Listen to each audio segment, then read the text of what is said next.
Imagine you're running a lemonade stand. You've got one problem: lemons are getting expensive. Then your customers vanish because they've lost their jobs.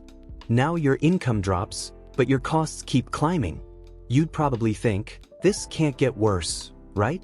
Well, that's what an entire country feels during stagflation, when the economy is stuck, prices are rising, and people are losing jobs all at once. It's like inflation and recession both happening at the same time.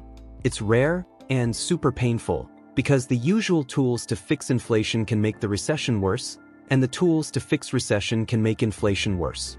So, let's see what this stagflation really is. Chapter 1. What exactly is stagflation? Stagflation happens when three bad things crash together. Prices go up, that's inflation. Job losses increase, that's unemployment. And the economy barely grows or even shrinks. It's like trying to drive a car where the engine is overheating, the tires are flat, and you're out of gas. Normally, when prices rise, it means the economy's booming. But during stagflation, the economy is sick, and that's what makes it so strange. Example: you walk into the grocery store, grab your usual loaf of bread, and bam! The price has jumped from $2.50 to $3.50 overnight. That's inflation.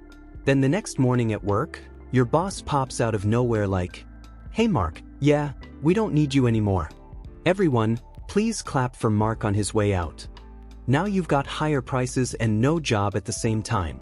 That's the painful magic combo called stagflation: rising costs plus falling jobs plus a slowing economy. Regular people call it a nightmare. Chapter 2. How stagflation starts.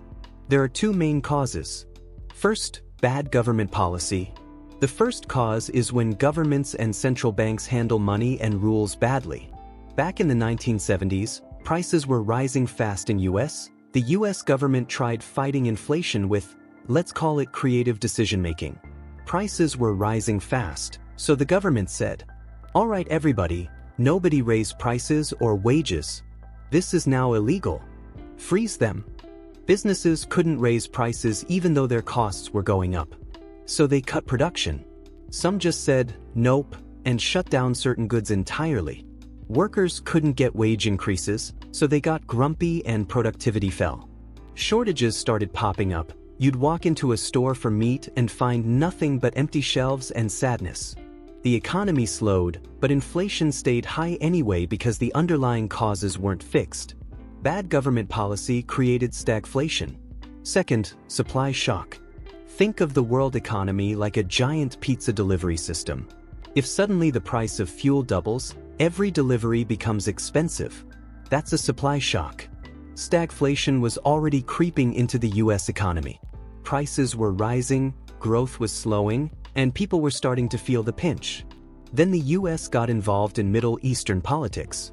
In 1973, several Middle Eastern countries were upset because the US supported Israel in a war.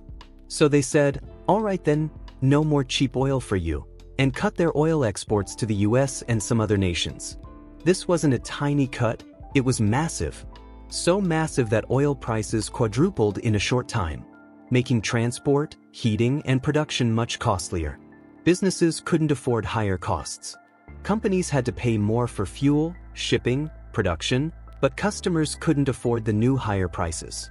So businesses slowed down, cut workers, or shut down. That created recession, slow economy, job losses. So the US went from things are getting bad to, oh no, this is a full-blown disaster. Modern examples include pandemic-related supply chain breakdowns and wars that block trade routes, both of which reduce supply and push up costs worldwide. Chapter 3. Why is stagflation hard to fix? Here's the real trap. Fixing one problem makes another worse. To cool down inflation, central banks raise interest rates. That slows borrowing but causes businesses to cut jobs. To fix unemployment, they lower rates or spend more money, but that pumps inflation back up. It's like a doctor treating fever with ice and cough with fire. Nothing works perfectly.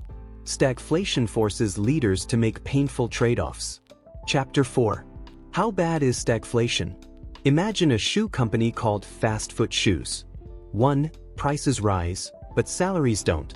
Fast Foot needs leather, rubber, and fuel to deliver shoes. Because of stagflation, those costs shoot up.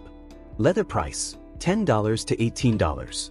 Delivery fuel per shipment, $50 to $90. So the company raises shoe prices. Sneakers, $40 to $60. But your salary? It stays the same. Suddenly, your favorite shoes feel way too expensive. 2. The economy slows down, GDP drops. People buy fewer shoes because everything is pricey. Fast food sales drop. They used to sell 1,000 pairs per month. Now they sell 600 pairs per month. The whole economy slows, just like this shoe company. 3. Job cuts and hiring freezes. Fast food can't afford its workers anymore. They fire 10 employees. They stop hiring new ones. The remaining workers get no raises. You start worrying, am I next? For everyday life gets harder. While shoes cost more, so do basic things.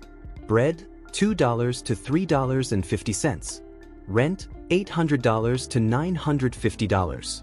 Gas, $3 per gallon to $4.80 per gallon. But your paycheck doesn't budge. It feels like the world is draining your wallet with a tiny invisible straw. 5. Savings lose value. Let's say you saved $1,000. Cool, right? But inflation makes things cost more, so your $1,000 buys less every month. It's like your money is shrinking. 6. Investments get shaky. Fast food's profits fall. Their stock price drops. Stock price, $50 to $32. Property values freeze or fall. You don't know where to put your money anymore. Chapter 5. How to control stagflation. The truth? There's no instant fix. But long-term, countries can fight stagflation by raise interest rates. The central bank, like the US Federal Reserve, increases interest rates. Why? Higher rates equals loans become expensive. People borrow less. Companies spend less. Demand drops. Prices stop rising so fast. This helps cool down inflation. Reduce money supply. Governments or central banks pull extra money out of the system. They may sell government bonds, increase bank reserve requirements, stop printing excess money. Less money floating around equals slower price growth. Cut government spending. If the government spends too much, inflation rises. So they reduce spending on certain programs. Investing in productivity, new technology, renewable energy, innovation. This is the long-term fix. Strengthening global supply chains so goods flow smoothly even in tough times. Targeted support. The government helps people without causing more inflation. Examples: temporary tax cuts, subsidies on fuel or essential food, support for small businesses. But only in small doses. Too much support creates more inflation. It's slow, but as history shows, recovery is possible. The key is patience, planning, and better decision-making. Conclusion: if inflation is a storm and recession is a drought, stagflation is both hitting at once. It's nature's way of reminding humans and economies that balance matters. When production, policy, and prices lose balance, the economy starts to wobble. So now you know what stagflation really means. That scary moment when the economy seems frozen, yet everything gets pricier.